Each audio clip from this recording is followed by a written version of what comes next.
En este transitar, esta unidad académica ha sido liderada por los decanos, profesor Antonio Valero, profesor Francisco Mijares, profesor Luis Sayago, profesor Carlos Rey, profesor Wilfredo Bolívar, doctor Edgar Permía y actualmente el doctor Miguel García. No ha sido fácil el transitar en estos años. Se han afrontado algunas situaciones difíciles, de las cuales se ha salido airoso con el concurso del equipo de trabajo y familia de posgrado. Tal es el caso de la emergencia de salud pública desatada por la irrupción del COVID-19 y la declaratoria de pandemia por la Organización Mundial de la Salud. Como conocemos, esta realidad introdujo a nivel mundial cambios radicales en la forma y el estilo de vida de la sociedad.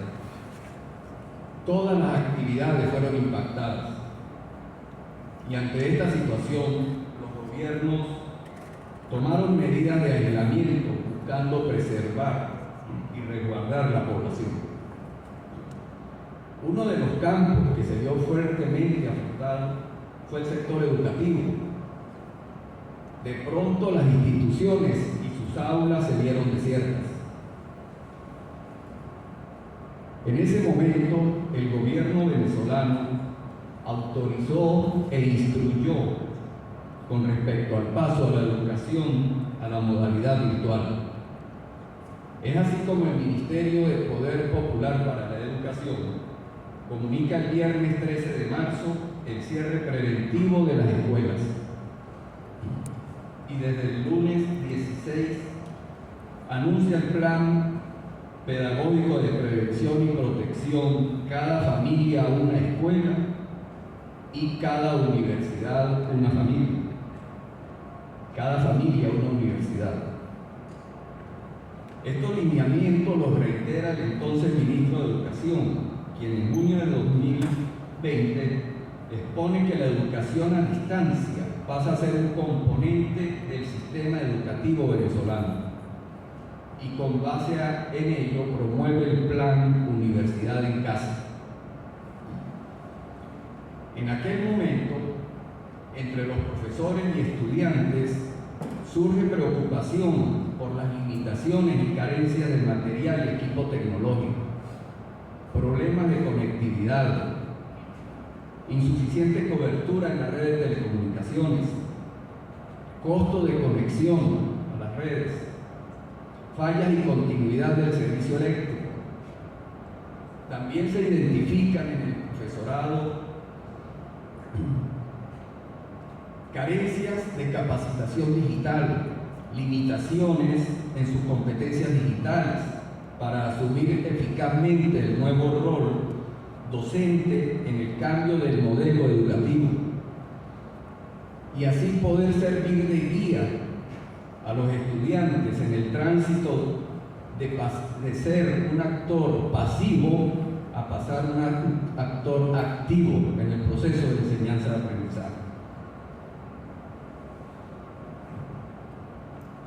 Se identifican también limitaciones en las técnicas de evaluación y retroalimentación. Esto trae como consecuencia en algunos estudiantes que se sientan la soledad virtual, se ven solos.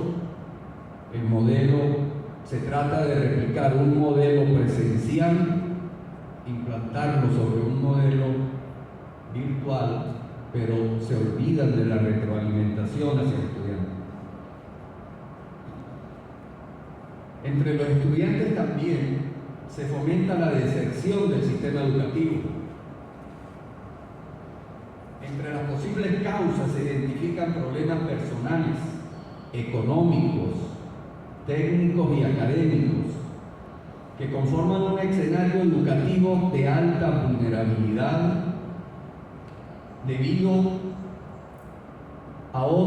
también a otras condiciones persistentes derivadas de la crisis socioeconómica que atraviesa la nación.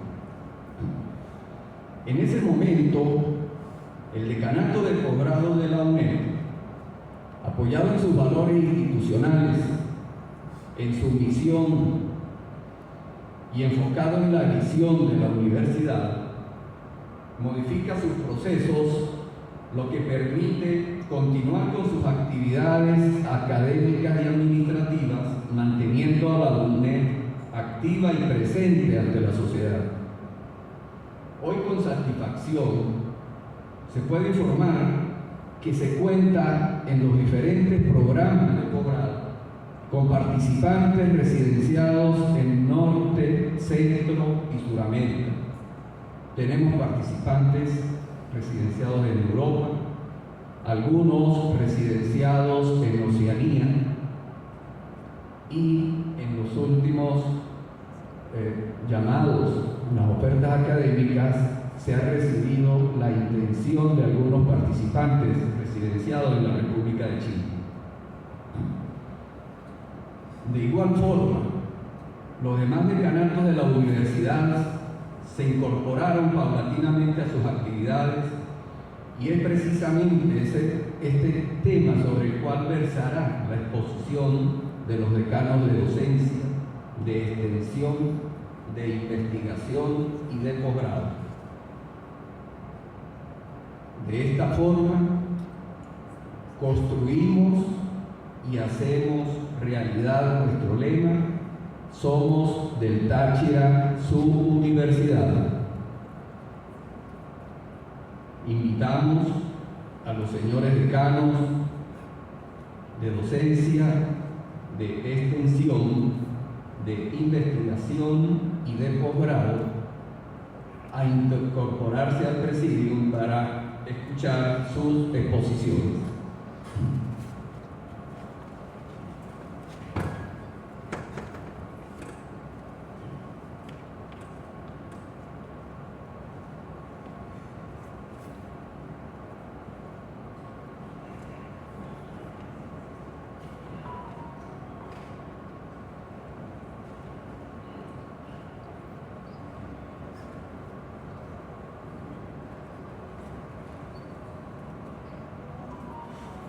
La jornada se ha programado de la siguiente forma.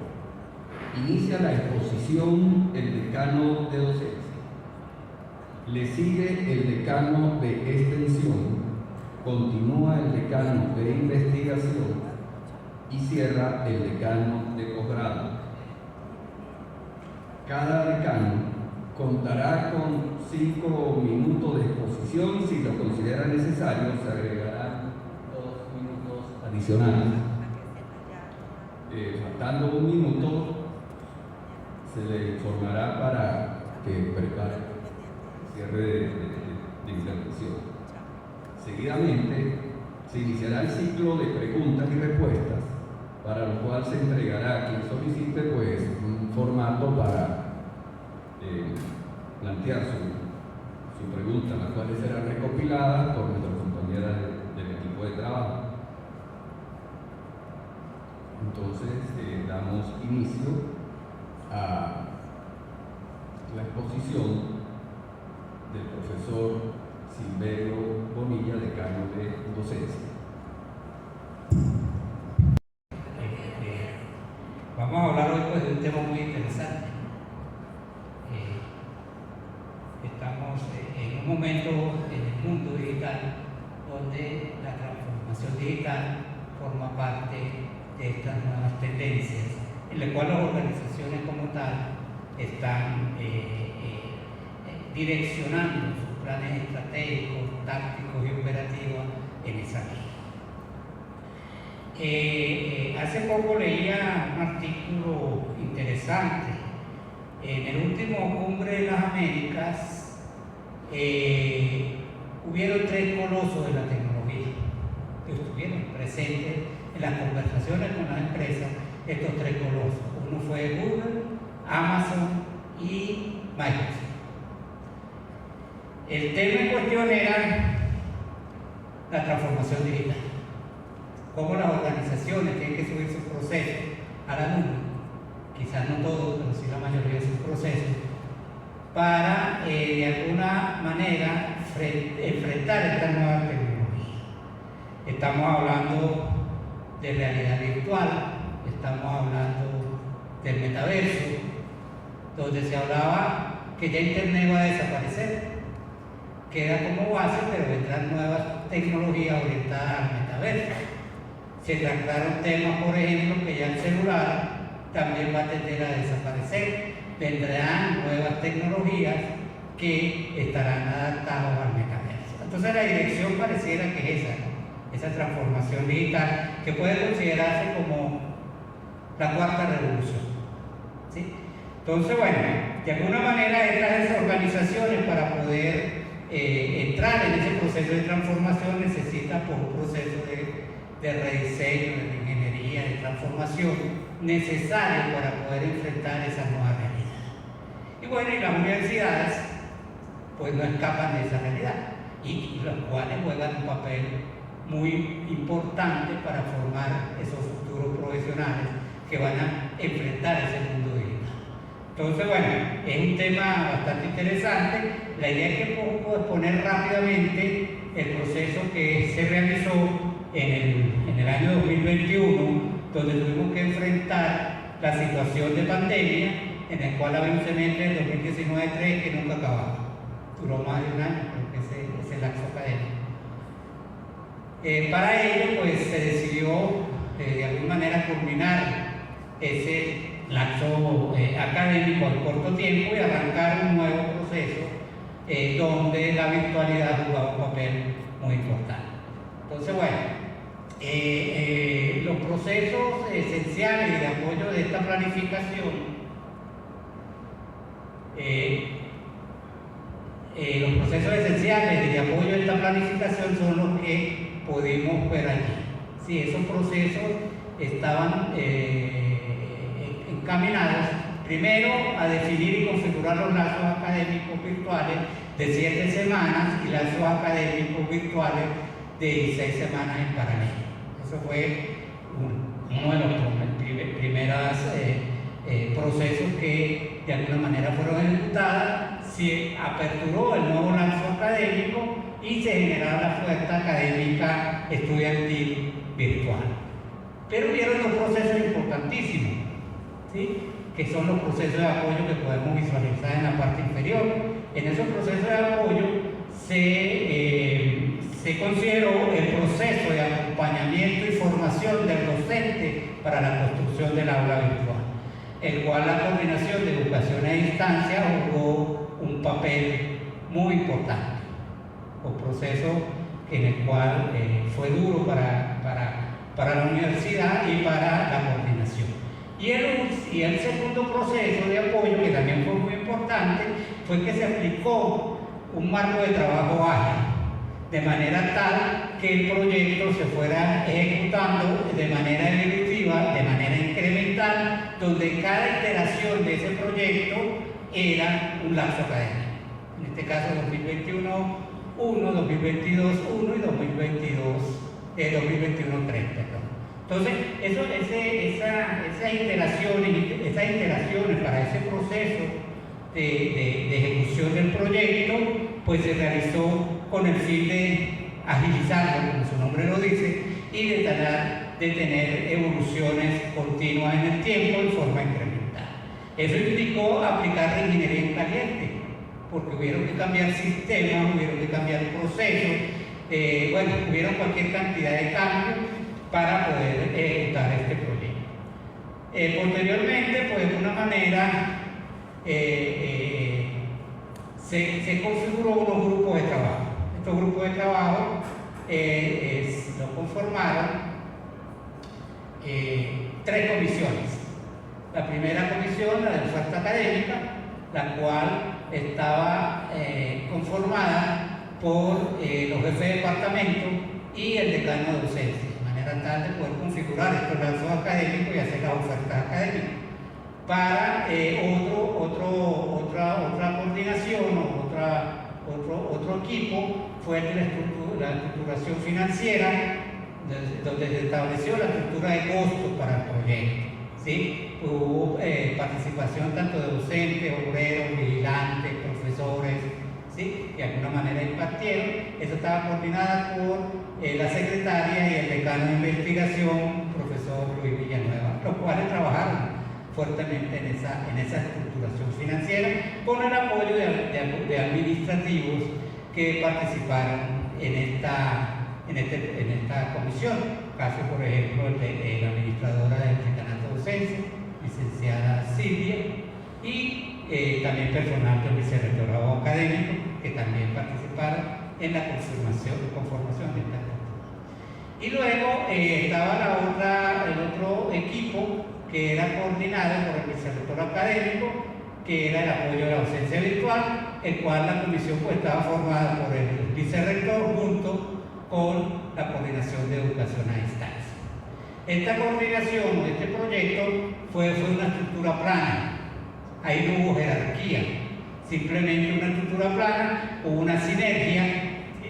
Una integración de las comisiones, y de alguna manera pues ese fue el que realizó este grupo de personas, este grupo de comisiones fueron los que realizaron ese trabajo. Posteriormente se configuraron los lapsos académicos, ¿sí? Hubo un lapso académico corto de 7 semanas, con 2 semanas para la inscripción del segundo lapso corto, eran máximo 10 unidades, ¿sí? Unidades de crédito, y 3 unidades o 3 unidades curriculares. Lo primero que sucediera era lo que prevalecía. En paralelo se creó un bloque de 6 horas de estos lazos académicos, que era para aquellas materias cuya naturaleza no permitía que se pudiera ejecutar en 7 semanas, caso por ejemplo de arquitectura, caso por ejemplo de agronomía para los semestres integrados, y alguna materia de civil, por ejemplo, que necesitaba un proyecto y necesitaba más de 7 semanas. Se configuraron los lazos académicos y posteriormente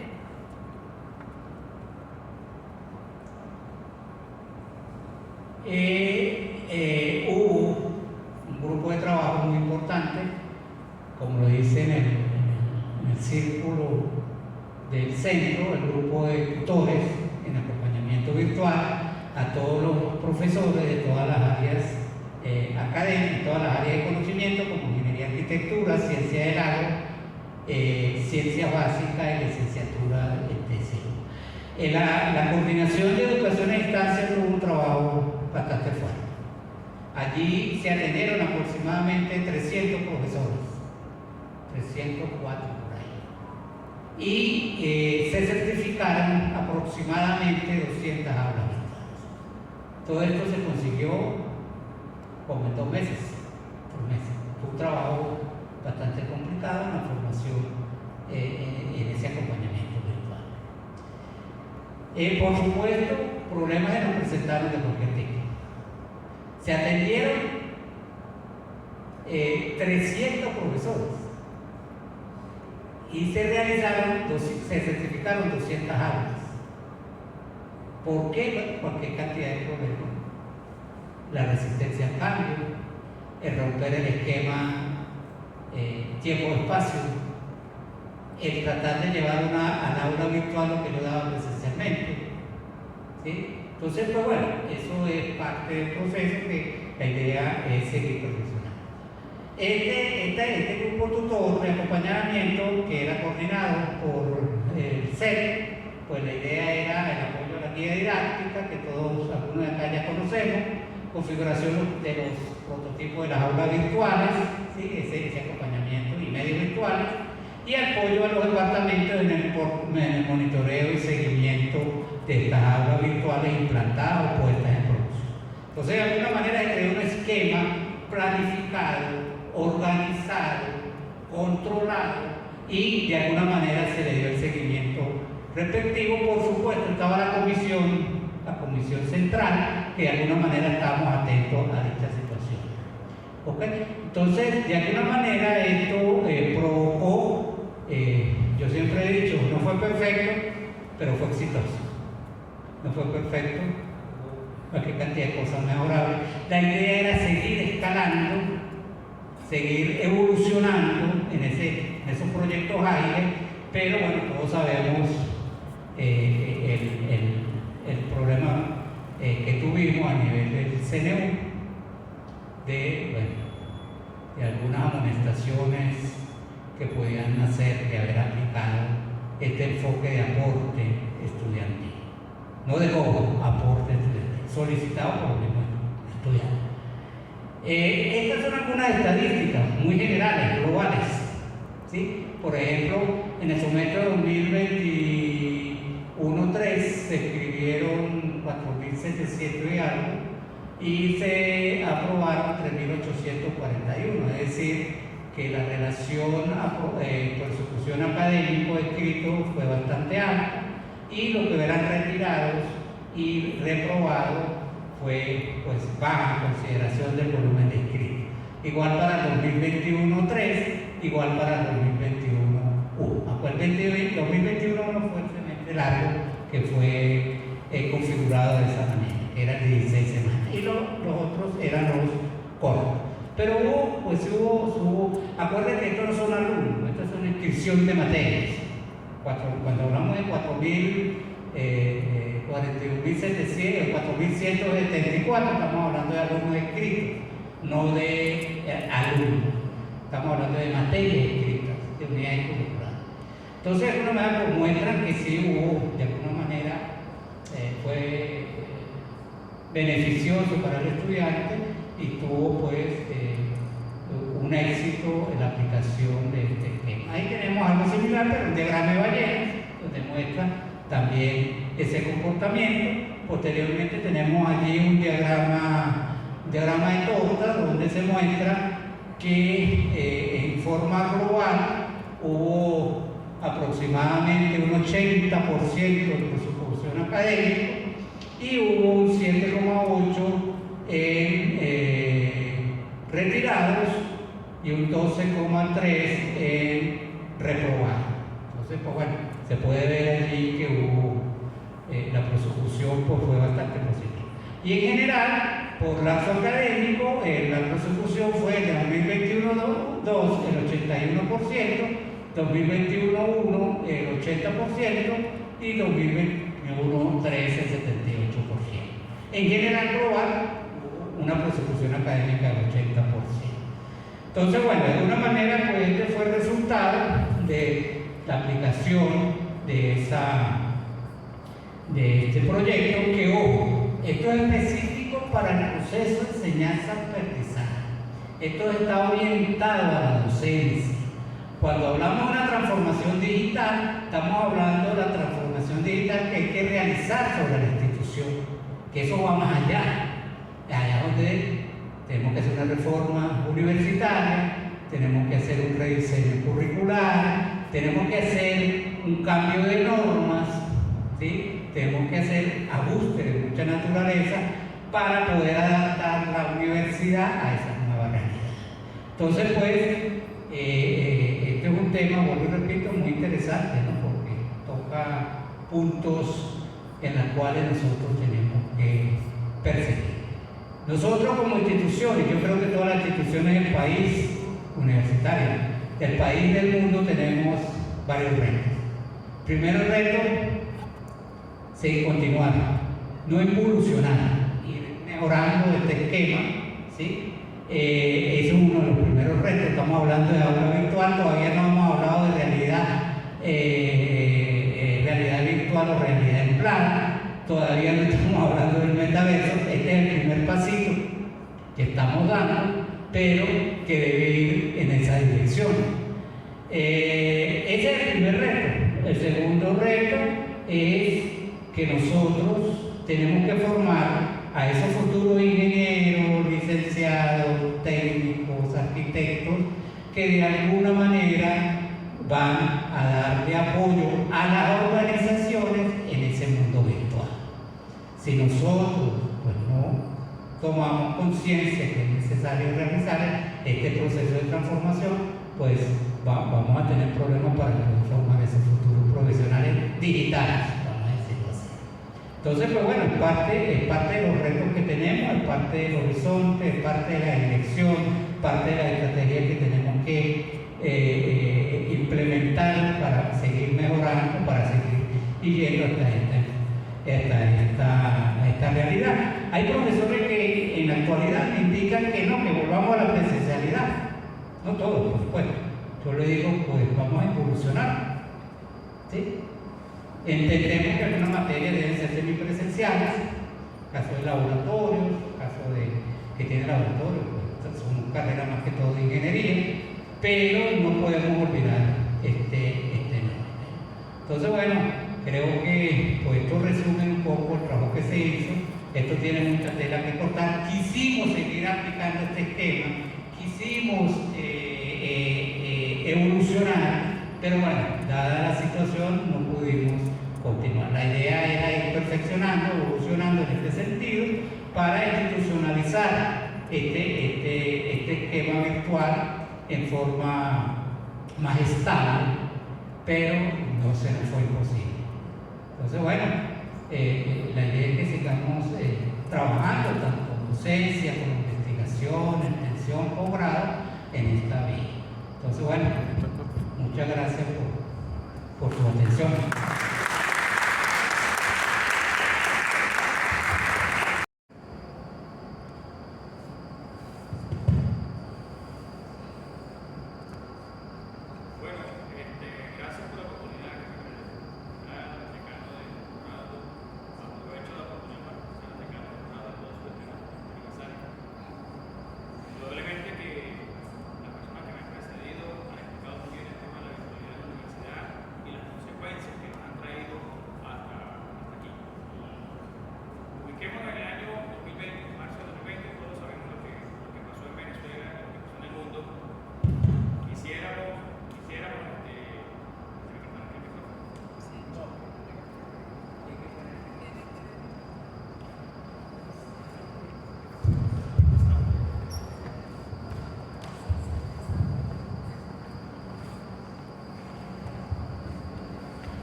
Quisiera poner en contexto el hecho de que nosotros en el año 2020 teníamos en el decanato de extensión una población inscrita de aproximadamente 6.000 estudiantes.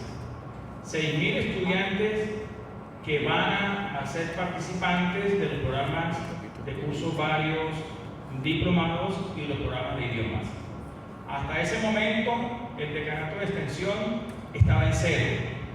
Cuando se decretó la pandemia quedamos en cero. En ese momento pensamos, como todo el mundo, que iba a ser algo transitorio y jamás previmos este asunto del tema de la virtualidad como una opción. Sin embargo, ya para diciembre de 2019 habíamos iniciado un curso, un diplomado de entornos virtuales para ir formando poco a poco a nuestros facilitadores, puesto que ya veníamos viendo las peticiones y escuchando las peticiones por parte de algunos usuarios. Llegado julio del 2020, no sé si fue un problema o fue un favor, creo, hoy lo analizo y creo que fue un favor que nos hizo una empresa colombiana. Por un lado teníamos la presión de las personas aunadas al tema de la migración. Oye, ¿cuándo arrancan clases los cursos de idioma? Porque yo me quiero ir del país y quiero tener mi curso de idioma para ir con mi certificado. Esa fue parte de la presión. Y por otro lado, una población de niños y adolescentes que estaban en sus casas sin hacer literalmente nada. Entonces también empezó la presión por parte de los padres cuándo íbamos a arrancar los cursos de idioma y los cursos de formación para estudiantes de niños y adolescentes. Todo eso nos llevó a tomar decisiones. Para ese momento también había en Venezuela una crisis energética, recuerdan ustedes. Contratamos una empresa colombiana, no la voy a mencionar aquí por razones obvias, y nos prestó un soporte tecnológico para poder iniciar una plataforma de ellos, muy parecido al Moodle, y arrancamos algunos cursos de adultos, y con lo que le pagamos a Colombia, el aporte que la misma gente hacía, decíamos a la gente, mire, hay una posibilidad, si haces un aporte de esto, pero es para pagar una plataforma en Colombia, podemos arrancar este curso, tu sección. Entonces la gente empezó a atender el llamado y arrancamos esa sección. Empezamos con 60 estudiantes. Con lo que le pagamos a Colombia, con lo que le pagamos a la empresa colombiana, nos dimos cuenta de dos cosas: que podíamos formar profesores, no teníamos profesores, no estábamos preparados, lo digo con mucha responsabilidad, no estábamos preparados para la educación virtual en ese momento, como decanato. Entonces, con lo que formamos a Colombia, yo llamé a un profesor que está aquí presente, Jaime Salcedo, que le doy mi agradecimiento por él. Mire, profesor, tenemos un pequeño problema aquí. Aquí tenemos un diplomado que está corriendo, pero faltan más o menos unos 6 meses para que termine. No nos va a dar chance de nada. Por favor, usted ayúdenos a formar en cursos cortos de 40 horas, ayúdenos a formar profesores, algunos que tengan ya experiencia, otros que no, para formar gente o profesores en el área de educación virtual, entornos virtuales.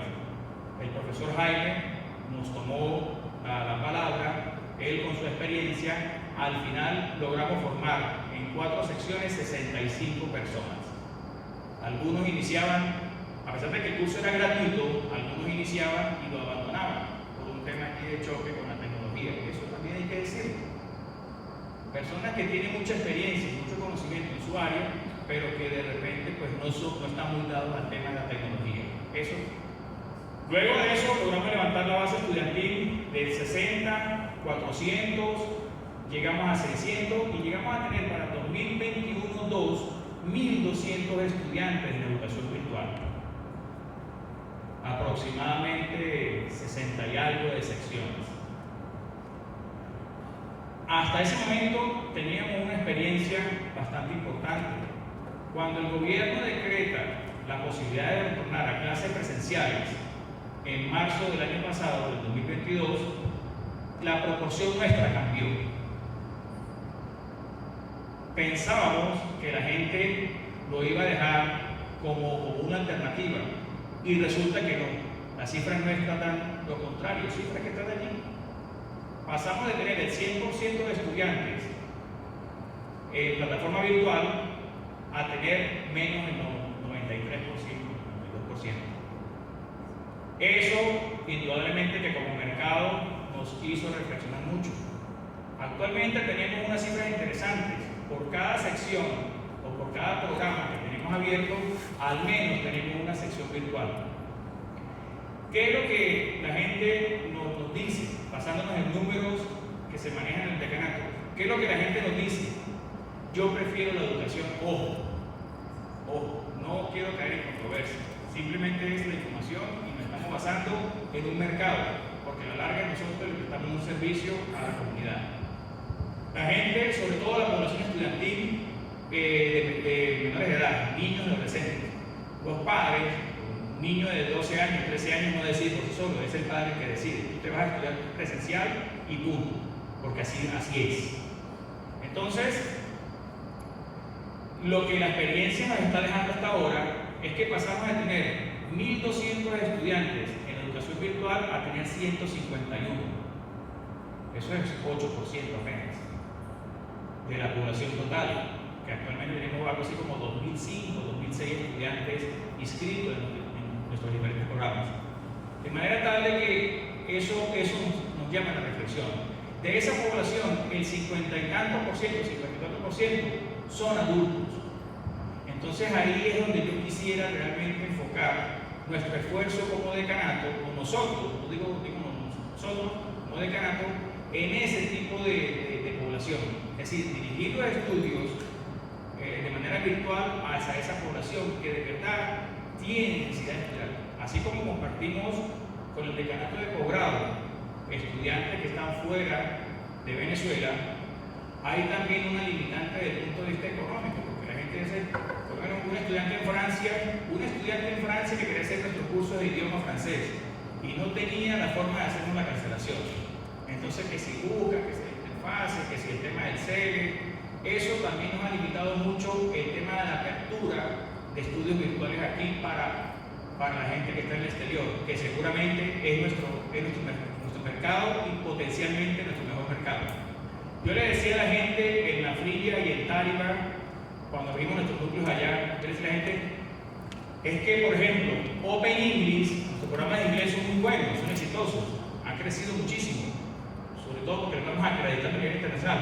Pero yo le decía a la gente, es que Open English no nos ha arropado, es porque la gente no tiene cómo pagar las plataformas de Open English, no porque no tenga la plata, sino el mecanismo de transferencia de fondos. El día que la gente pueda pagar Open English, no sé qué iremos a hacer, porque nos arroparía literalmente. Entonces, ¿qué es lo que queremos ver aquí como proyecto global? Además de la educación virtual, tenemos que ver todas esas aristas. Dirigirla, en nuestro caso, obviamente en nuestro caso, dirigirla a la población adulta, que por necesidad y por responsabilidad lo hace. Ahí hay un tema también que se discute con ustedes, un tema de responsabilidad. Hemos tenido problemas con la educación virtual, con el tema de que el niño ingresa, porque la gente ha querido, no sé si comparte conmigo este pensamiento. Muchos profesores han querido convertir la virtualidad de forma sincrónica, lo cual es difícil por el tema energético, por el tema de tiempo, entonces esa virtualidad funciona, pero no como la gente la empieza a aprovechar. Oye, llegué a mi casa a las 8 de la noche, a esa hora que puedo accesar, o que tengo tiempo de accesar a mi aula virtual, y yo quisiera que mi clase a las 8 de la noche y no a las 8 de la mañana, que no está para todo el horario. Entonces, esas son las aristas que tenemos que ver nosotros como decanato para tratar de satisfacer un poco el tema de los usuarios. No simplemente la educación virtual, yo soy partícipe de la educación virtual. A ver si estamos en contextos. Yo soy egresado de esta universidad, para que mi maestría es en la Universidad del Zulia. Yo he estudiado en Colombia, yo he estudiado en Brasil, pero yo me he dado una de educación virtual, yo. Y eso no quiere decir que la educación virtual no se pueda dar en un tema que es meramente práctico como fisiología y la reproducción. Simplemente es buscar un mecanismo para que las personas accesen a la educación virtual con todas las posibilidades. Pero en el caso nuestro, en el caso, no sé si en el caso de Venezuela, en el caso UNED, hay otras aristas que hay que tomar en consideración. Y no sé si eso le pasa a mi colega de Cámara de Docencia, el tema de la sincronía. Un profesor pone una hora a las 8 de la mañana y el que no se conecte ya automáticamente pierde la clase, cuando de repente esa es la esencia de la educación a distancia, de la educación virtual, que pudiera ser este caso. De repente esa persona pudiera accesar a esa aula a la hora que él tenga los recursos tecnológicos, porque de repente está en casa a esa hora, puede conectarse pero no tiene internet, o le falló el internet. Entonces todas esas cosas hay que sumarlas y tratar de bajar un poco la presión sobre los temas y sobre el tema del aula virtual, porque nuestros profesores quisieran que el estudiante estuviera allí. Hace dos semestres atrás tuvimos un inconveniente con un estudiante.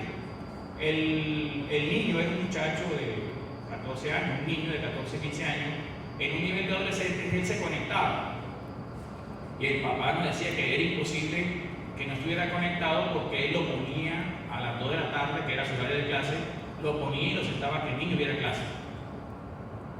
La profesora, en este caso la profesora estaba en Bogotá y daba sus clases virtuales de Bogotá, le pedimos el informe. La profesora dice, bueno, es que el muchacho no asistía a clase. El muchacho no asistía a clase porque ella tiene sus mecanismos de verificar la presencialidad. Ella tomaba lista y se conectaba y le tomaba capturas de pantalla. Cuando el papá insiste en que vamos a ver, porque el niño se sentaba a ver sus clases, yo pedí un informe en este caso el ingeniero que maneja el servidor, la que se me encarga, Gracie, se encarga del servidor y le pedimos un informe de ese usuario para ver cómo es. Y sí, efectivamente el niño se conectaba a las 2 de la tarde a clase, pero a las 2 y 3 se desconectaba. Y a las 2 y 7 y así sucesivamente. O sea, él estuvo en clase y no estaba. Había días que tenía 150 ingresos al aula virtual. Cuando usted sumaba la cantidad de minutos, en el caso de los cursos de idiomas que son de asistencia obligatoria, cuando usted sumaba la cantidad de minutos, no le daba ni siquiera el 10% de las horas de clase. Y había gente que se había conectado 150 veces. Cuando le mostramos ese informe al padre, el padre se calmó, pero nos deja una reflexión. Y ese es el tema de la responsabilidad que quiero compartir con ustedes. De repente la educación virtual es un mecanismo que está de repente ahorita, por razones obvias de necesidad, es más posible en adultos. En el tema de los niños tengo mis reservas. En el tema de los adolescentes tengo mis reservas. Entonces yo sí creo que si vamos a dirigir esfuerzos para la educación virtual, tenemos que primero abarcar esa población. Y por último, quisiera dar aquí una reflexión. Les repito, no quiero caer en controversia, no quiero caer en discusiones estériles, porque yo sí creo en la educación virtual. El hecho de que yo no de educación virtual no quiere decir que no sirva, que no se pueda, o que en materia no se pueda. Pero eso es aquí las palabras del doctor Rafael Raffaele. ¿Sabe quién es Rafael Raffaele, verdad? El presidente del MIT, del MIT, del Instituto Tecnológico de Massachusetts. Él es venezolano. Él es un ingeniero eléctrico egresado de la Universidad de Carabobo y actualmente es una de las personas más influyentes a nivel mundial, uno de los venezolanos más influyentes. Él dice, el MIT, si no es la primera universidad del mundo, está entre las primeras, pero siempre ha estado allí, primera, tercera, segunda, siempre ha estado en el ranking, en los primeros 5 puestos. Y él dice, la educación virtual es una realidad, como lo es para nosotros. Yo creo que es una realidad y llegó para quedarse. Y creo que estoy apostando a que crezca. Y esos esfuerzos nuestros lo vamos a hacer así, a que crezca. Pero yo creo que tiene también que ver hacia qué población y hacia cuáles programas de estudio puedan funcionar. Eso es lo que deja como reflexión. Ahorita nosotros estamos en un proyecto para adecuar la Universidad de Táchira, tiene una sala japonesa que se creó, la donó el gobierno japonés hace unos 30 años, menos quizás, por allí puede estar. Obviamente, desde el punto de vista tecnológico, ya eso está caduco. Entonces estamos en conversaciones con una empresa editorial, que es la misma editorial que nos está suministrando el material para los cursos de idiomas, para adecuar la sala japonesa para un aula de entorno de enseñanza-aprendizaje. Ese proyecto está ahorita, estamos en conversaciones, quisiéramos poder extenderlo a otras áreas de la universidad, pero obviamente por razones de recursos tenemos que limitarnos por ahora al espacio de la sala japonesa. Pero sí, fíjense ustedes que estamos apostando a que la educación virtual sea, dentro de muy poco para nosotros, en el caso de los adultos, una posibilidad real. Apostamos a eso.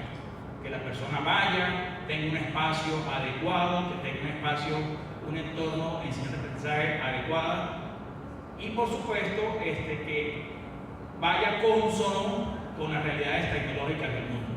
Creo que esa es nuestra apuesta.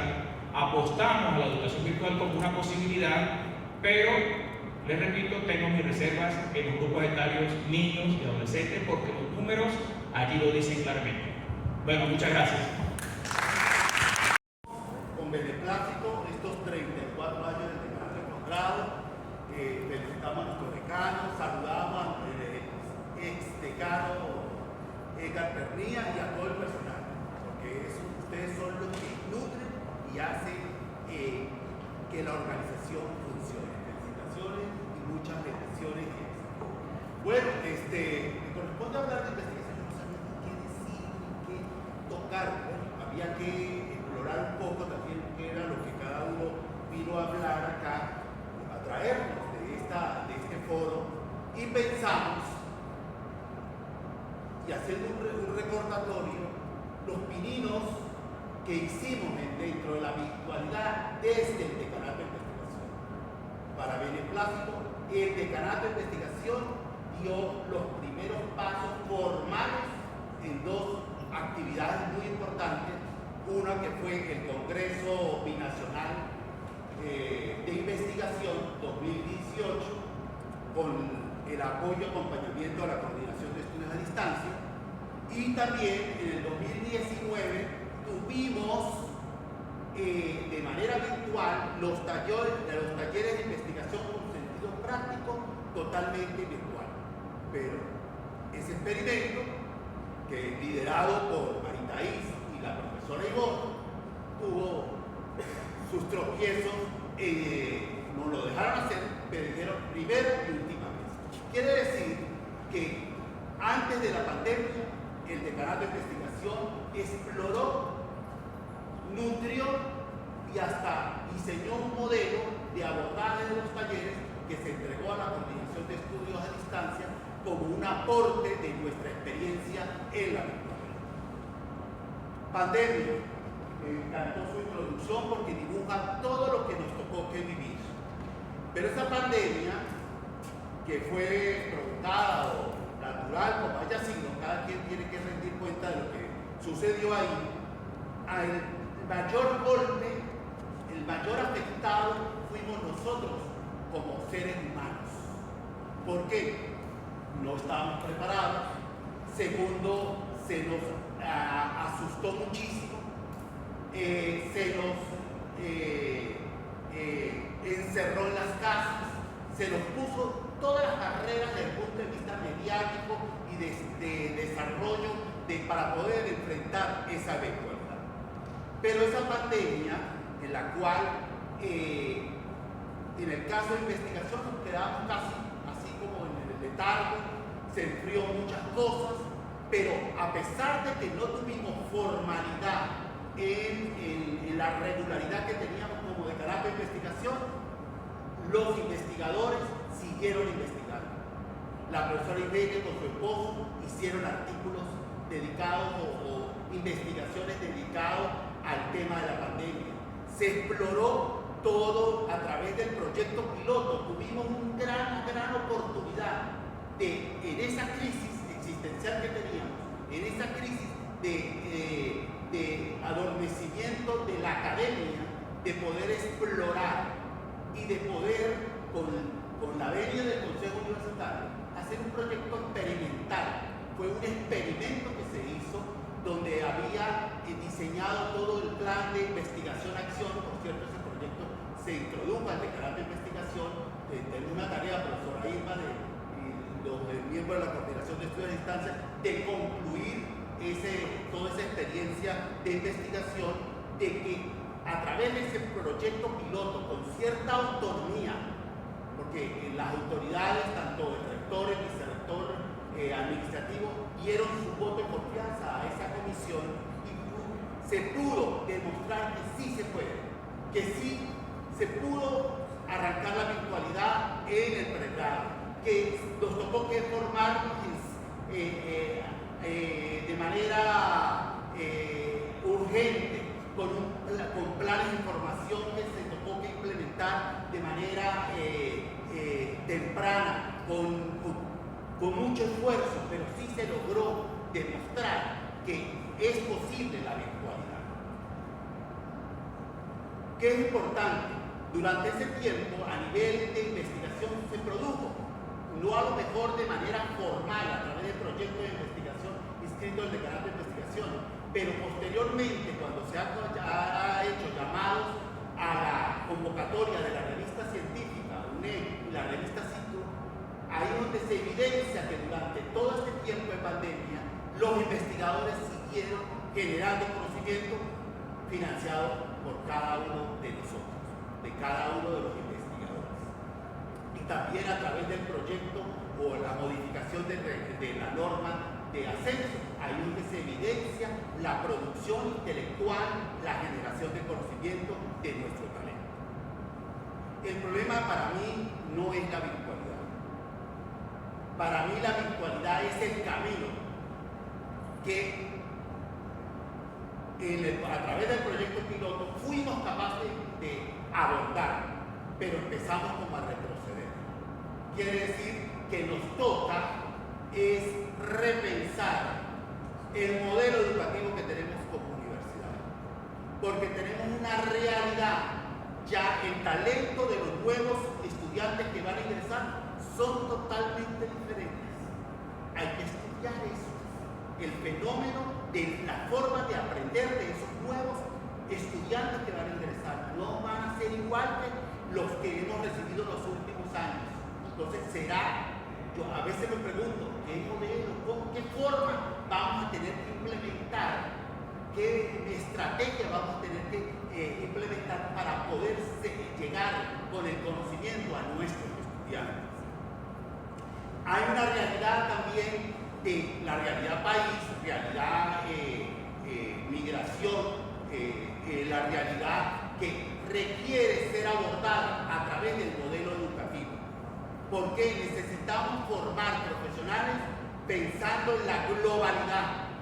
Ya ese perfil cuando diseñamos la universidad, que era para el desarrollo de la región suroeste andina, para el desarrollo del país, ya totalmente cambió. Ya tenemos que formar ciudadanos del mundo, globales, que sean capaces de manejar la virtualidad, de manejar el tema de la personalidad, la integridad como ser humano, los idiomas, el contexto y las culturas, el tema económico. Hay otras competencias que la globalidad nos está exigiendo que la universidad se ponga a bordo. Y ahora con los avances a raíz de la crisis, eso ya lo conocíamos de hace 15, 20 años, pero a raíz de la crisis de la pandemia se empieza a tomar fuerza o empiezan a tomar fuerza los grandes avances de la inteligencia artificial, el metaverso, todas estas cosas que la universidad en este momento no está preparada. No estamos preparados para enfrentar y para ver cómo vamos a generar la transformación. Quiere decir que se requiere, y me encanta que estemos acá, porque ¿qué es lo más importante que tiene esta universidad?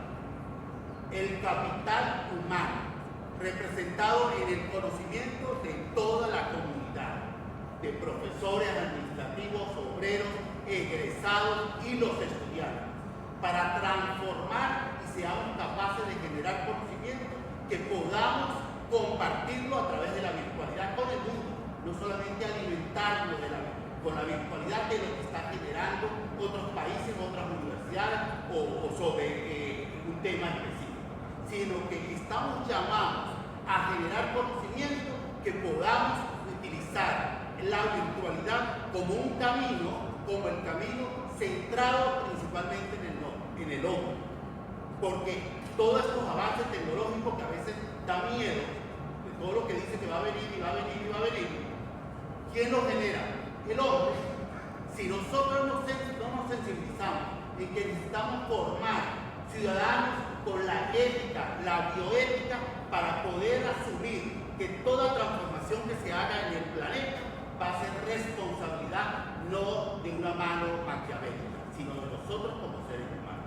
Entonces, la virtualidad en el caso de investigación es el camino, pero para poder lograr en esta universidad ese camino, tenemos que hacer la transformación estructural, organizativa, de gobierno universitario, de normativas, de la parte de que los recursos no van a venir del Estado, nos toca que generarlos. Entonces, esos son los retos principales que yo veo desde investigación. Tenemos 56 unidades, podemos aportar y podemos seguir contribuyendo.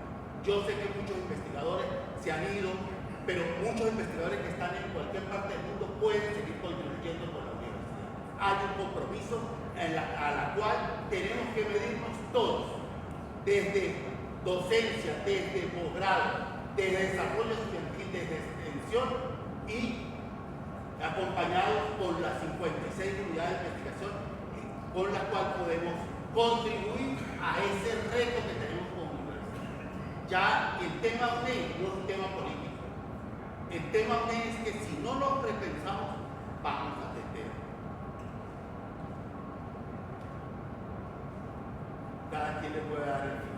Pero yo creo que la virtualidad es el camino centrado en el hombre, utilizando lo que tenemos a la mano. Feliz día.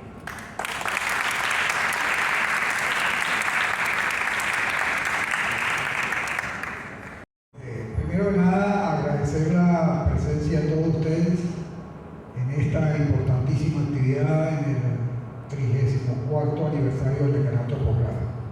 Agradecerle a los decanos Silverio, Juan Carlos y Luis por sus intervenciones que nos ilustran que la universidad puede, que la universidad efectivamente no está larga y que efectivamente nosotros podemos hacer muchas cosas usando la virtualidad.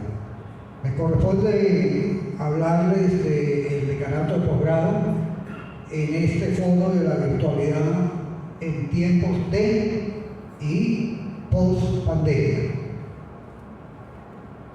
Nosotros en posgrado visualizamos el problema no al momento en que llegó la pandemia.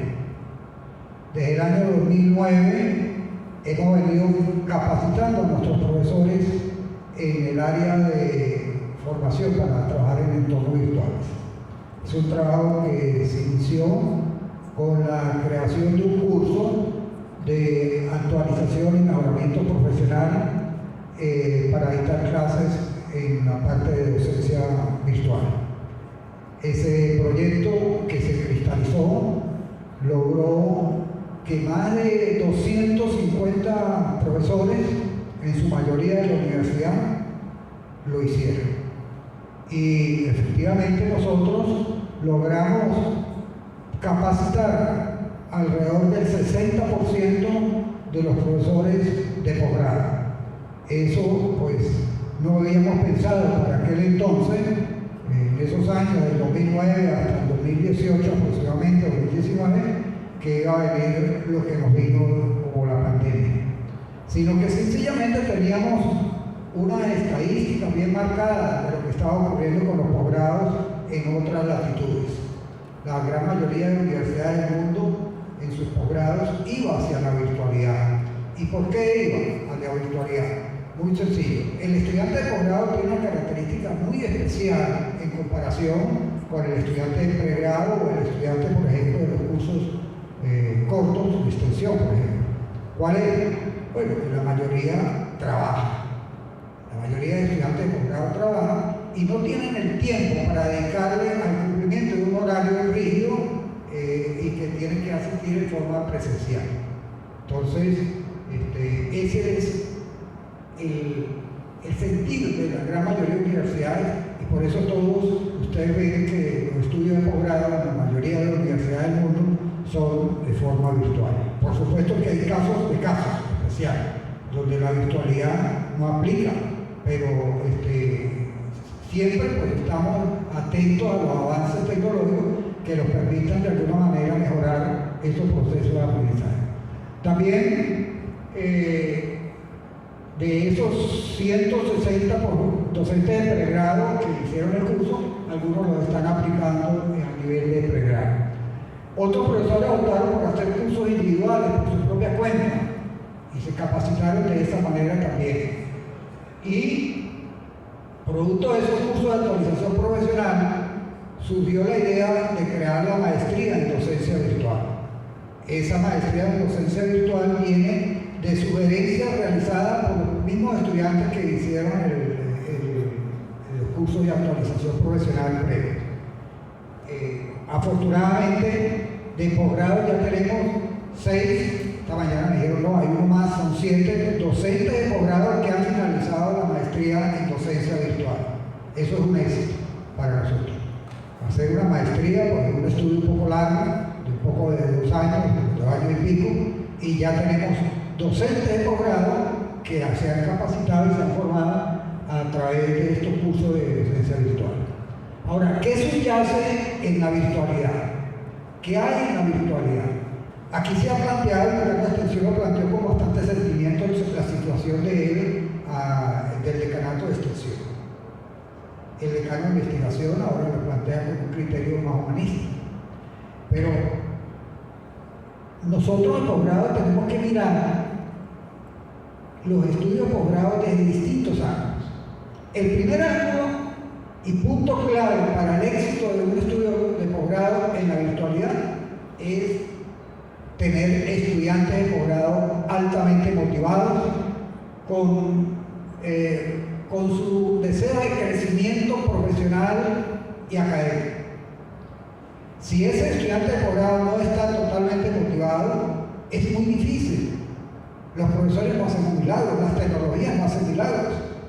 Aquí es un trabajo que hay que hacerlo en equipo. De ahí que en la intervención del decano de extensión él hablaba de los niños, pero es que muchas veces el niño no tiene la madurez mental para afrontar un estudio y ahí requiere de mucha ayuda de la familia y de su entorno para poder lograrlo. Por eso nosotros colocamos aquí como un elemento básico el estudiante. Si ese estudiante no está motivado y no quiere realizar un estudio de posgrado en forma virtual, ni lo intente, no va a salir con eso. Entonces nosotros pues tenemos unos estudiantes que realmente están motivados. Otro de los elementos que subyace son un conjunto de elementos ya de tipo pedagógico y de tipo, si se quiere, didáctico. Hemos preparado en cada uno de los cursos de posgrado, cada curso tiene su guía didáctica, elaborada por los propios docentes y supervisada por los coordinadores de cada uno de los programas de maestría y de especialización. Ellos le hacen seguimiento a esa parte. Las aulas virtuales es un hecho, las teníamos instaladas en la plataforma virtual propia de la UNED, la que está acá en los servidores del CETI. Después emigramos a la nueva plataforma, que los servidores no están acá, sino están en Barquisimeto. Eso es un convenio que se logró hacer producto de muchas conversaciones y que ahora trabajamos con esos servidores y por eso pues trabajamos un poco mejor. El uso de plataformas virtuales para las sesiones online, eso también es importante mencionarlo. Hay profesores que prefieren trabajar con Google Meet, otros con G Meet, otros trabajan con Zoom, algunos lograron trabajar con Skype y otros inclusive con videollamadas de WhatsApp, videollamadas colectivas de WhatsApp. Bueno, hemos tenido siempre el apoyo de la Coordinación de Estudios a Distancia. Muchos profesores fueron allí a la Coordinación de Estudios a Distancia a buscar mejor capacitación en su área docente a fin de poder cumplir satisfactoriamente su trabajo. Tenemos una normativa que regula los estudios de posgrado en la universidad. Tenemos un equipo integrado por el personal administrativo del decanato que está caracterizado por su alto grado de pertinencia y muy motivado, comprometido, dedicado, que atiende de manera muy gentil y agradable a todo el personal estudiantes y docentes que llegan allí al decanato por alguna diligencia. Eso es muy importante también tenerlo. Y el personal docente, lo coloco acá no porque sea lo que tenga que estar de gusto, pero el personal docente que nosotros tenemos en posgrado es un personal docente que tiene carisma, que tiene compromiso, que tiene responsabilidad, que está capacitado, que lo hace con pasión. Son características de un líder. Y efectivamente, un docente para trabajar en la virtualidad tiene que ser un líder. Por lo tanto, eso es lo que tenemos.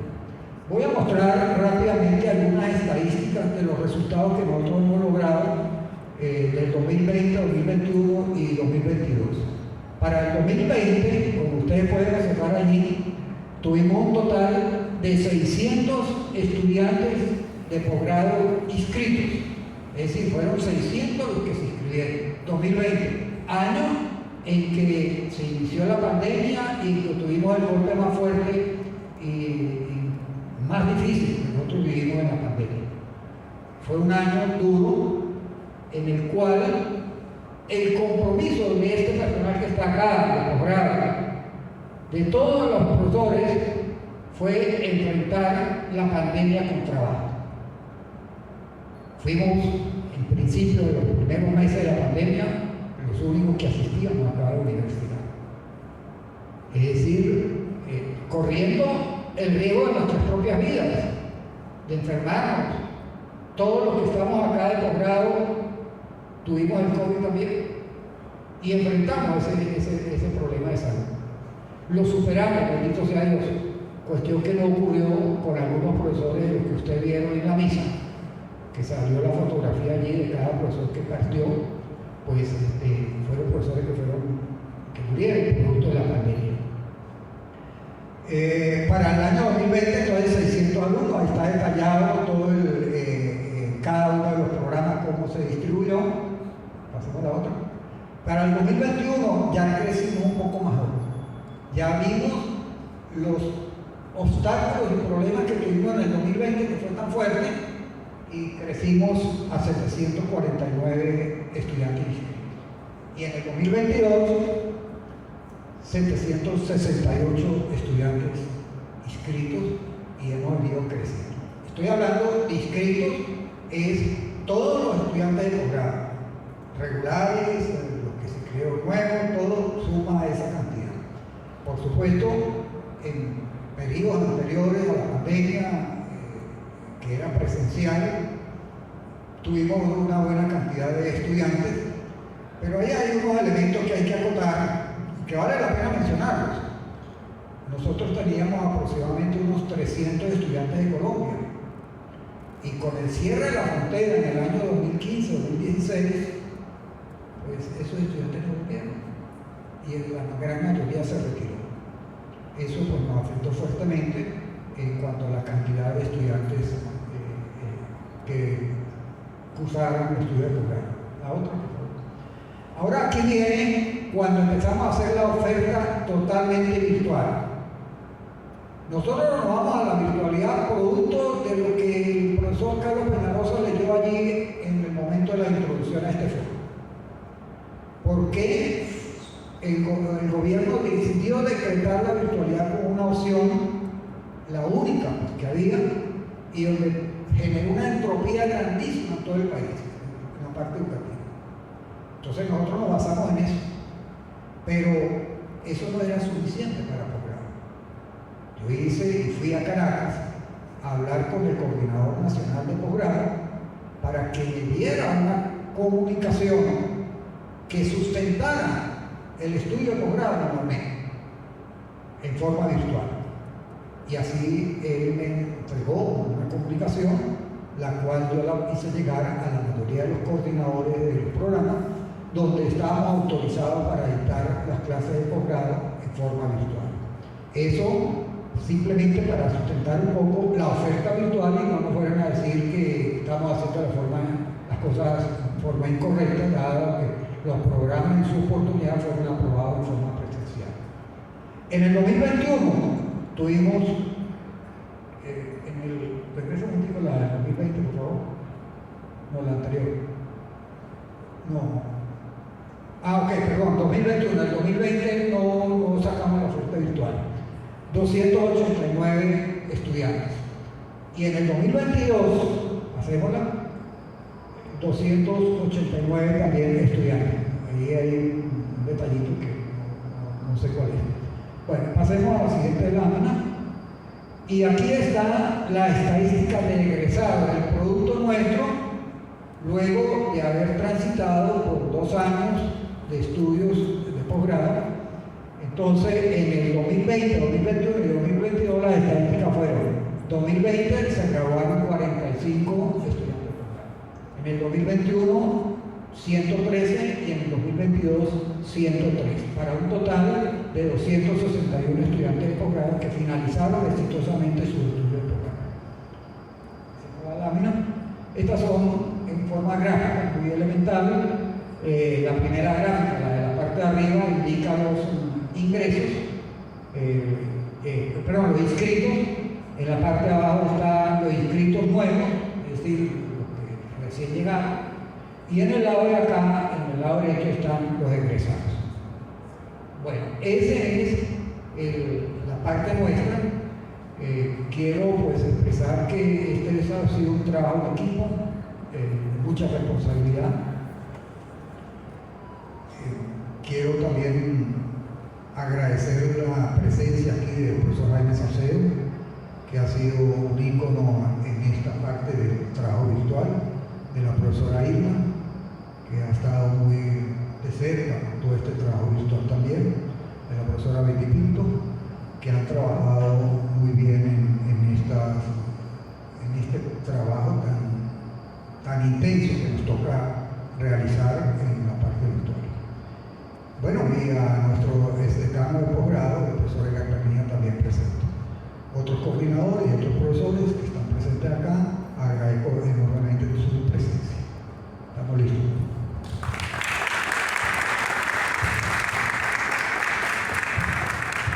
Saludo especial a los decanos que se encuentran hoy aquí presentes y a todas las personas que se encuentran en el auditorio. Mi intervención posiblemente no vaya a ser lo que muchos esperan, pero yo quiero empezar por decir que desde el decanato del posgrado, las cosas que se han institucionalizado como educación a distancia han encontrado siempre su apoyo, por eso mis agradecimientos. Sin embargo, la universidad como tal, las autoridades de la universidad, desde la opinión de nosotros en la coordinación de estudios a distancia, no han brindado el apoyo que este tipo de actividades requiere. Hay un grupo de personas que hemos venido trabajando desde hace más de 20 años en la virtualidad, dentro de las cuales se encuentra pues, el decano de posgrado, el anterior decano de posgrado y otras personas más. En el año 2001, 25 profesores de la UNED fuimos a hacer un doctorado en educación a distancia en la Universidad de Nova, de los cuales 18 pudimos completar el doctorado. Y de regreso en el año 2006 empezamos a trabajar en lo que pudiera ser una normativa para la universidad de la mano de nuestro líder en ese momento, en esa parte que era el doctor Miguel García. En el año 2011 se aprobó la normativa de estudio a distancia como la primera universidad de Venezuela que tenía unas normas de estudio a distancia. Sin embargo, no teníamos ningún órgano de la universidad que coordinara o que tomara algunos pasos hacia adelante en la formulación de lo que pudiera ser la educación a distancia en la UNED. Después de algunos esfuerzos que se hicieron en el año 2012, a comienzos del año 2012, se creó la coordinación de estudios a distancia sin sede y sin coordinador. El grupo de Nova, que habíamos hecho el doctorado, estuvimos en conversaciones con el vicerrector en aquel momento, del cual dependíamos, y no hubo manera de que nombrara un coordinador porque él tenía una visión y él creía que la coordinación debía tener primero una sede antes que un coordinador. Y aunque le propusimos muchas opciones, no fue aceptada ninguna de ellas. En el año 2014, cuando llegaron las nuevas autoridades, nuestro candidato para coordinador de estudio a distancia lo perdimos, porque renombraron decano de posgrado. Hablar con las nuevas, con el nuevo vicerrector, nos dijo que sí, que él estaba dispuesto a nombrarlo, pero que tenía que tener el título de doctor. Le propusimos varios nombres y el vicerrector no quiso aceptar ninguno. Yo pensaba que debía ser un profesor activo, pero en vista de las dificultades que había para nombrarlo, yo le dije, bueno, nómbrame a mí, como echándole ropa. Y me nombraron. El día que el rector me posesionó, me dijo, usted tiene una coordinación sin sede y no tenemos recursos para contratar a nadie. Bueno, yo le dije que era muy fácil porque le podía dejar a alguna de las personas que trabajaban en el doctorado en aquel momento que posiblemente iban a ser sustituidos por su equipo de trabajo. Él me respondió que no, que él a todos los iba a ocupar, que el único que iba a dejar sin trabajo era al chofer. Entonces la coordinación nació con un coordinador un chofer sin cargo y una coordinación sin sede. Y empezamos a trabajar y logramos con la ayuda de muchos egresados poder obtener mantener lo que actualmente tenemos, pero realmente el aporte institucional no lo hemos visto. Ya entrando sobre la virtualidad, hemos hablado y hemos oído hablar a los decanos de aspectos muy tecnológicos, pero para mí y para los que estamos en la coordinación de estudios a distancia, el pasar a la virtualidad es un cambio cultural que no se puede obtener solamente con tecnología. Necesitamos tomar en cuenta el factor humano. En todas las decisiones que hemos tomado, hemos pensado en los equipos, hemos pensado en el software, hemos pensado en la tecnología, pero no hemos pensado que la virtualidad se vio forzada aquí en el medio cuando teníamos una pandemia y una epidemia muy grande. La epidemia era el gobierno actual que nos ha tenido a los profesores y demás personas de la UNED en situaciones de extrema pobreza. Y en esas condiciones los profesores no podían y los alumnos menos llegar a la universidad. Entonces, ese tema como universidad no lo hemos considerado realmente. No es fácil que un profesor que recibe, en el mejor de los casos, $27 quincenales, pueda pagar $15 quincenales de internet, más poner en servicio de la universidad sus equipos y muchas otras cosas más. Entonces, ese factor es muy importante. Y desde el punto de vista de los estudiantes, no solamente el hecho de que muchos no tienen cómo llegar a la universidad, sino que el gobierno, en uso de sus atribuciones, le quitó a la universidad el derecho de seleccionar a sus estudiantes. Antiguamente se seleccionaban los estudiantes y había unos planes de estudio que habían sido bien diseñados, y cuando hablamos de un diseño instruccional, lo primero que hacemos es analizar el aprendiz y su entorno. Y el aprendiz y su entorno estaban claramente definidos, y en base a eso se hacían los exámenes de admisión y ingresaban a la universidad aquellos que tuvieran la capacidad de rendir. En este momento tenemos estudiantes que llegan a la universidad a programas de ingeniería que no saben ni lo más elemental de matemáticas.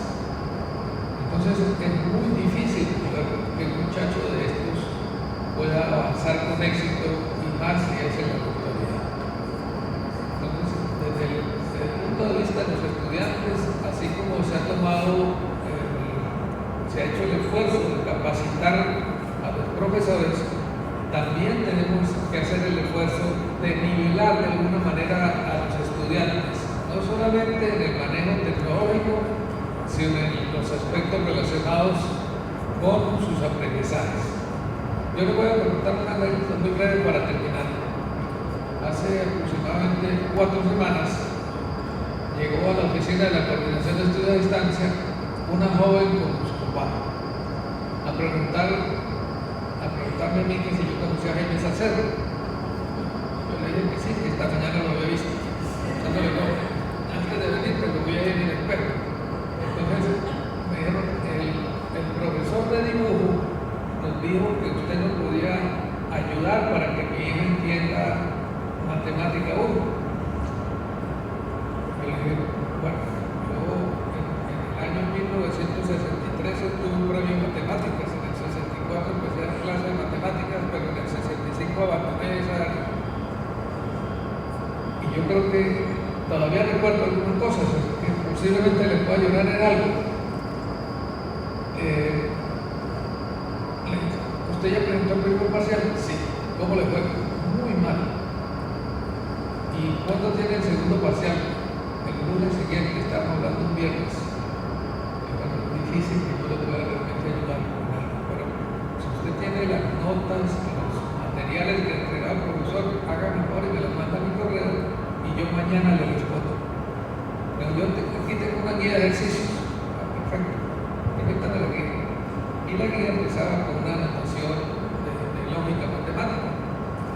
Entonces yo le digo a la joven, le digo, mire, ¿usted entiende lo que dice ahí? No tengo ni idea. Bueno, lea el primer ejercicio. Vuelva a leer. ¿Qué le preguntan en ese ejercicio? No sé. Es una estudiante de primer semestre de ingeniería nuclear. Entonces, tenemos que prestar mucha atención. Por aquí me hablaba el decano de extensión, creo que el decano de extensión, el caso del MIT. Hace como 20 años el MIT puso en línea todos sus cursos. Yo en ese momento era profesor de circuitos. Yo entré a la MIT a ver las clases de circuitos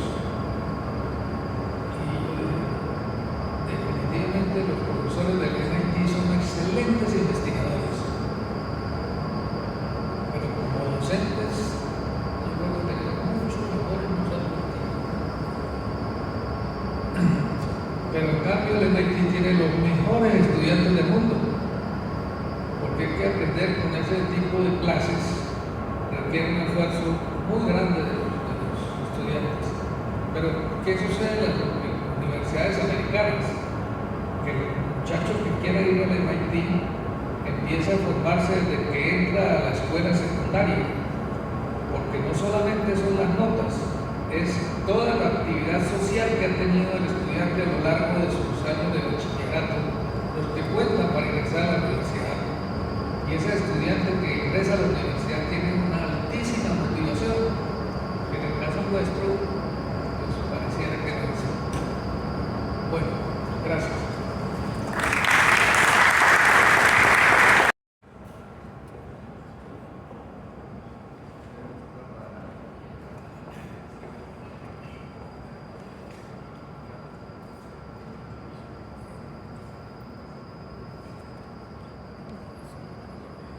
Esta pregunta, indudablemente que es una pregunta general, cualquiera de los cuatro pudo haber respondido. Desde la perspectiva de extensión, dice así: ¿qué factores deben incorporarse a la educación virtual como agente transformador del aprendizaje?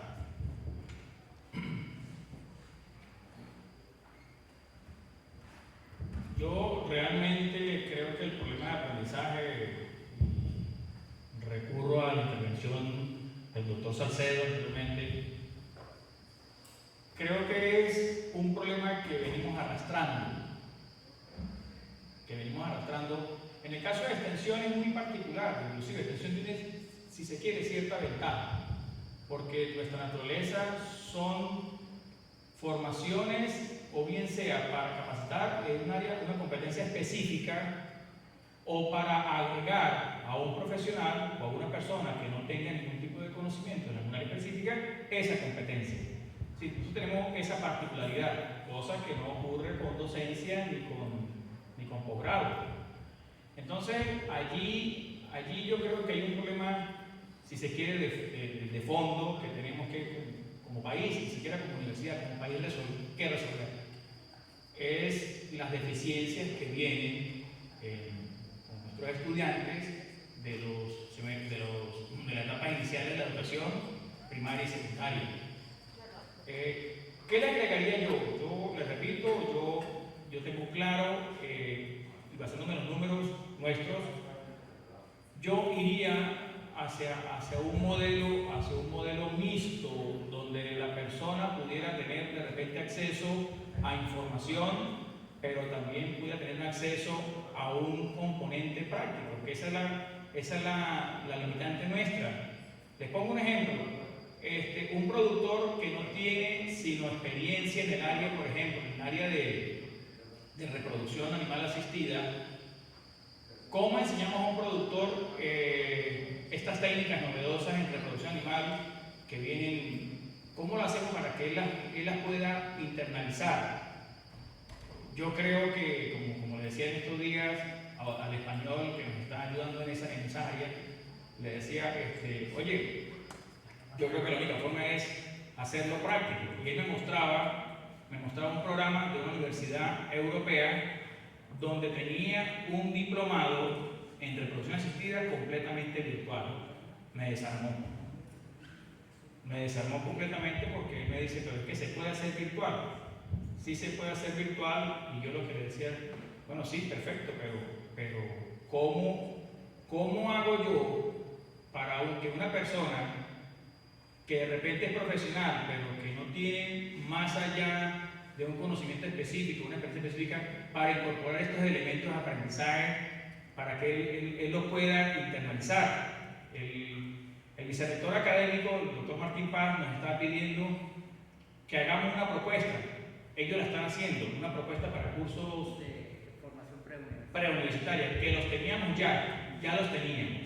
Ya teníamos esos cursos, no como cursos de formación, como una especie de introductorio, sino como cursos de formación preuniversitaria en áreas de ciencias básicas, matemática, química, física, biología. Y el vicerrector decía, cuando le mostramos el programa, decía, no, pero muéstrame los elementos de lógica, muéstrame los elementos de cómo hacer para cambiar el paradigma de pensamiento de un estudiante.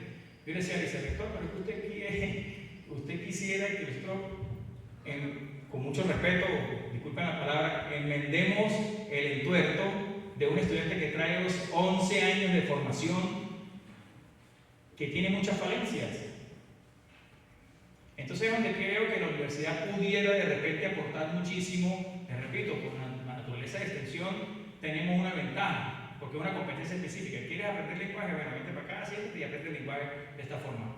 Pero esos elementos de aprendizaje, eso le correspondería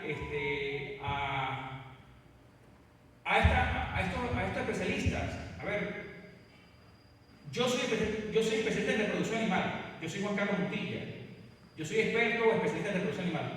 Pero ¿cómo yo le enseño a una persona que está detrás de la pantalla cómo palpar una vaca? No estoy diciendo que no se puede, así se puede hacer, porque el español me lo demostró. Ahora, ¿cómo transformar eso a una herramienta de enseñanza-aprendizaje para que la persona pueda? Yo creo que tenemos que, aquí, en este punto, sentarnos todos.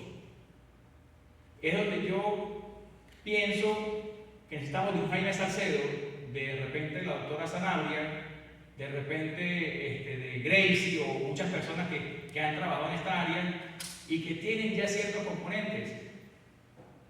Otro elemento que me deja a mí mucho que pensar: en estos cursos de formación que hicimos con los profesores, que fueron 65 profesionales, unos de áreas de conocimiento específica y otros solamente para que tuvieran soporte técnico, esa función de soportar esos elementos, los profesores que no, mire, ¿cómo monto este link? ¿Cómo hago esta transferencia?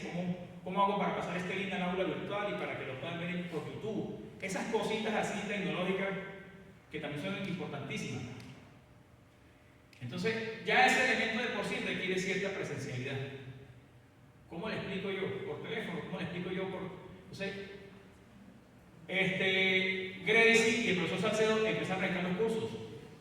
Y resulta que los profesores, después, a pesar de que era gratis el curso, 40 horas, y el objetivo final era montar una aula virtual en la plataforma Moodle, nos llamaban y me decían, profesor, mire, me da mucha pena, pero yo creo que no voy a poder.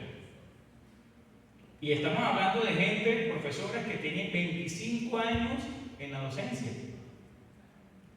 No era para que aprendieran a hablar algún idioma específico, no era para que aprendieran algún área específica del conocimiento, era para que su conocimiento lo transmitieran a través de una plataforma que es novedosa para todos, incluyéndome a mí, en este caso. Pero mi trabajo es facilitar eso. Entonces, todos esos elementos, la única forma de resolverlo no es qué elementos agrego ni qué elementos puedo quitar, es sentarme con los especialistas, sentémonos aquí, pongámonos de acuerdo. Hay muchos problemas que tenemos de base, pero sí estamos de acuerdo en algo, de que la educación virtual es una realidad y tenemos que potenciarla. Coincido perfectamente con lo que dice el doctor Jaime, pero creo que la mejor definición aquí la ha dado el decano de posgrado cuando dijo podemos hacer muchas cosas. Ciertamente es así. Entonces, eso, desde mi punto de vista, es lo que pudiéramos de repente hacer. Sentarnos, yo Me gustaría mucho, ya que asumió la coordinación la doctora Betty Pinto, escuché su discurso por la página nuestra, y bueno, yo creo que es hora que la doctora Betty Pinto y nosotros nos sentemos a ver cómo nos ponemos de acuerdo, porque eso también ha sido, y lo digo con mucha responsabilidad, creo que el doctor Javín también lo dijo, tenemos que ponernos de acuerdo a ver cómo hacemos para organizarnos a lo interno. Pero si es una realidad, es una necesidad, y creo que el mercado cada día nos está arrastrando hacia eso. Creo que el decanato que está más preparado para esto es posgrado. Creo que es así. Extensión tiene muchos elementos que pudiéramos contribuir allí, pero todavía nos falta muchísimo, muchísimo. En el área de extensión rural, yo creo que llevar esa extensión a la virtualidad nos va a costar un poco más.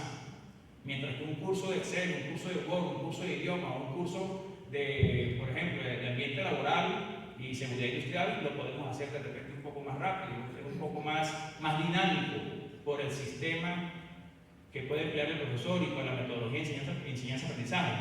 Pero tenemos muchos elementos, inclusive pasantías. ¿Cómo hacemos para que pasantías de repente pudiera llegar a ese tema? ¿O cómo hacer para que un estudiante que vio todas sus asignaturas, todo su eje curricular en los diferentes pensas de estudio que tiene la universidad de manera virtual, cómo hacer para que ese estudiante ahora, cuando venga el cambio a unas pasantías que son de repente obligatorias, o que opte por unas pasantías como trabajo profesional de aplicación, no le vaya a pegar ese choque a la inversa? Entonces son cosas que tenemos que sentarnos, tenemos que analizar, tenemos que de verdad fijar una posición, no para cerrar caminos, sino para aperturar los caminos y para que sea más fácil ese transitar para las personas que están involucradas en esto. Creo que el pregrado es importantísimo y por supuesto, les repito, extensión tiene mucho que aprender de los otros decanatos, porque tenemos muchísimos ejes y muchísimas aristas que la extensión rural creo que de verdad nos está costando muchísimo. ¿Cómo enseñamos a un productor de repente a aplicar nuestra filosofía? Que es muy sencillo, mire, usted agarra tantos kilos de esto y aplíquelo así. Pero en ese punto el productor dice, pero ¿cómo es que lo hago? O sea, yo sé que aplico 5 kilos de esto, 4 kilos de aquel, y 10 litros de agua y lo aplica de esta forma a una proporción, a una razón de tanto por minuto y qué sé yo. Pero el productor dice, yo quiero hacerlo. Y lo vimos el viernes pasado en un día de campo con una empresa argentina, Laboratorio Chinfeld, cuando el Laboratorio Chinfeld quiso hacer una demostración de campo vía virtual y en realidad pues a la larga se dio una parte virtual, pero cuando fuimos a la parte presencial casi había un muerto, porque esa parte de que mire, primero amarre la vaca, primero sujete la vaca, colóquele el bozal, colóquele unas amarras a nivel de los miembros posteriores. Entonces la gente pensó que porque vio la vaca echada y se le metió allí, por poco no hay un accidente allí. Es que hubo un accidente, mejor dicho, por poco no fue a mayores. Entonces esa es la parte que yo les quiero, no sé si me estoy explicando, que yo quiero que ustedes me entiendan a mí, que para nosotros como extensión y específicamente en la extensión rural nos va a costar más. No quiere decir que no se pueda hacer, pero todavía el mercado nos está pidiendo nosotros, en el caso nuestro, queremos más presencialidad por esa vía, por esas razones o por algunas otras. Entonces, no se trata de elementos. Yo quisiera que la doctora Sanabria, que el doctor Salcedo, que la doctora Betty Pinto nos ayudara mucho en eso. Entonces ya es un tema de ponernos de acuerdo. Eso es todo. Gracias. Posgrado, hay dos preguntas. La primera, ¿cuál ha sido el mayor desafío para incorporar la virtualidad y qué mecanismos se han ido implementando para llegar a un aprendizaje? Bueno, el mayor desafío que hemos afrontado es la resistencia al cambio. La resistencia al cambio comienza con un conjunto de miedos que la persona trata en lo posible de vencer, pero les cuesta, y nosotros lo logramos simplemente con capacitación, con estudio. El mecanismo o la estrategia es fijar un plan de formación y actualización justamente en esta área virtual. Sin embargo, hemos tenido docentes que definitivamente me han llegado allá a la oficina, me han dicho, esto no es conmigo. Así que yo cedo mi espacio para que otro venga que pueda hacerlo mejor que yo. Y efectivamente, pues, más o menos unos 4 profesores se retiraron, porque bueno, la virtualidad no era su estilo. Eso pues nos llevó a inmediatamente buscar el profesor sustituto y en algunos casos terminar de darle la formación académica necesaria para afrontar este proceso de virtualidad con mira a lograr un buen aprendizaje. La otra pregunta que tengo acá es, ¿cómo se piensa conseguir recursos económicos para adecuar la infraestructura tecnológica y para atender a los participantes de los diversos posgrados? Bueno, nosotros manejamos un dinero que nos llega producto de las inscripciones de los participantes. Desde allí siempre sacamos un poquito para mejorar un poco la infraestructura tecnológica. Tenemos planes para la compra de, por ejemplo, software para la detección de detectar plagio en los trabajos de grado. Eso se está adquiriendo y ya está en proceso de compra. Tenemos otros programas que tienen que ver con el proceso de llegar a grabar adecuadamente una clase online. Si bien es cierto que hay varios programas como el OBS y otros que permiten grabar un programa, una clase virtual de forma gratuita, pues nosotros queremos tener nuestros propios programas y eso también lo estamos estudiando para adquirirlo. Pero es un proceso lento, no es un proceso que decimos tenemos todo el dinero aquí para comprar todo lo que quisiéramos. Ahorita en esta conferencia pues nos falló el internet por un asunto casual. Las ratas se comieron los cables del internet acá en el edificio B y no logramos salir en forma directa. ¿Qué tenemos que hacer? Comprar nuestros propios equipos para cuando tengamos eventos como estos y los que nos vienen pronto, pues disponer de esa tecnología. Ahora, el mecanismo de conseguir los recursos no es sencillo. Nosotros hemos hecho algunas diligencias con algunas embajadas de Holanda y de Alemania y hasta la fecha pues no hemos recibido la ayuda necesaria. Nosotros no pedimos dinero, lo que pedimos es que nos compren determinado software. También le planteamos eso a los egresados de posgrado, a los estudiantes egresados de posgrado para que nos ayudaran con algunos recursos tecnológicos. Y bueno, estamos luchando porque eso se logre. En la infraestructura tecnológica que tenemos en el decanato de posgrado, pues cada día se va deteriorando más. Para nadie es un secreto los inmensos problemas y obstáculos que hemos tenido a lo largo de los últimos 2-3 años, con una falla de electricidad fuertes que en algunos casos dañaron equipos. Hoy vemos realmente con tristeza que esas fallas eléctricas se están volviendo a acentuar. En lo que va de los últimos 15 días, 2 días hemos pasado sin electricidad en el decanato de posgrado. Tal vez haya electricidad en otra zona de la universidad, pero el posgrado no, porque la línea de electricidad que va a posgrado es la misma que sube hacia el hospital militar.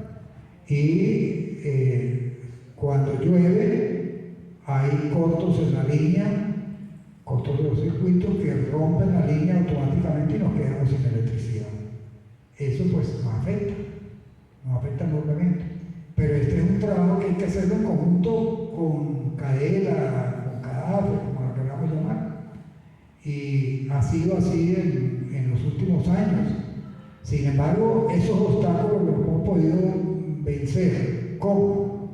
Bueno, por ejemplo, el profesor tiene clase a las 8 de la mañana de un sábado y no tuvo internet ni tuvo electricidad. Entonces propone posponer la clase 2 horas después. Y la propone 2 horas después y muchas veces lo logra. Otra vez se lo pasa para entre semana. Y así vamos buscando los mecanismos más idóneos para dictar la clase. Nosotros dictamos clases online en cada una de las asignaturas. En las 6 semanas son 6 sesiones online, de las cuales en casi todas participan los estudiantes con exposiciones, con trabajos que ellos tienen que entregarle a los docentes, y eso lo logramos. Sin embargo, pues hay momentos en que las cosas no se dan en la forma como nosotros queremos, pero ¿qué vamos a hacer? Pues reprogramar, repensar. Me llaman, ¿qué hago, profesor? Bueno, si no tienes electricidad, si los estudiantes no tienen electricidad, no tienen forma de comunicarse, yo no tengo la varita mágica para solucionarlo. Y en ese sentido, pues estamos luchando para conseguir distintas opciones. Cuando estaba el profesor Eliodoro Quintero al frente de la parte eléctrica de la carrera de ingeniería electrónica, pues tuvimos mucha colaboración de él y estuvimos haciendo gestiones para comprar unos paneles solares que pudiésemos mantener la electricidad constante en la universidad, o al menos en los equipos informáticos que tiene el Centro de Estudios de Informática. Eso se hizo varios proyectos, se logró conseguir algunas cotizaciones, pero la falta de recursos y realmente quizás el compromiso pues de muchos de nosotros pues no se pudo, pues, no se pudo comprar esos paneles solares, que era un costo bastante elevado. Por otro lado, hemos luchado para conseguir un mejor internet dentro de la universidad. La forma como está estructurada la fibra óptica dentro de la universidad, todo llega al CETI y desde allí se distribuye, lo que significa que si nosotros queremos hacer una contratación de internet, por ejemplo con Binet, que es una empresa vamos a decir, de las mejorcitas que tenemos aquí en el estado, pues tenemos que morir con esa comunicación obligatoriamente hacia el CETI. No se puede hacer la instalación directamente en el decanato posgrado. Ya lo hicimos los intentos, pero no ha sido posible. No solamente por la falta de recursos, sino porque la parte tecnológica nos lo ha impedido. Para que el INED instale el puro internet en el decanato de posgrado y que nosotros asumimos los costos de todo eso, la línea más cercana estaba por detrás del cuerpo bombero de la universidad, es decir, en la parte de la calle de atrás. Ahí estaba el nodo más cercano. Y ellos, pues, para llegar hasta el decanato posgrado tenían que trazar una línea que iba primero al preescolar y del preescolar a posgrado. Y eso, pues, ellos requerían de unos aparatos especiales y una tecnología especial que no lo tenían. Entonces, diligencias hemos hecho, pero no es sencillo dada la infraestructura que nosotros tenemos en la universidad e inclusive en el país. El problema nuestro es un problema del país también. Entonces, bueno, es eso lo que quería mencionar y agradecer de nuevo